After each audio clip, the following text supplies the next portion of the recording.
ڕاستەیە هەردوو کتێب یەکیان شرۆڤەی سیاسیە لە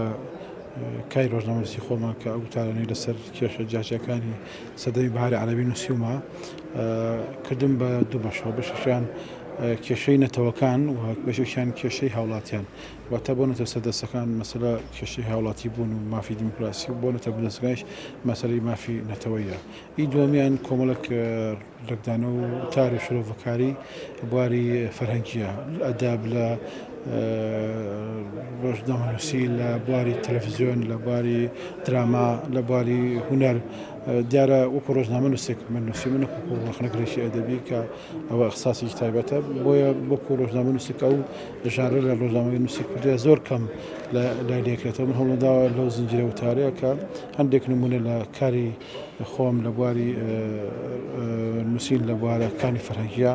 پێشکەش بکەم.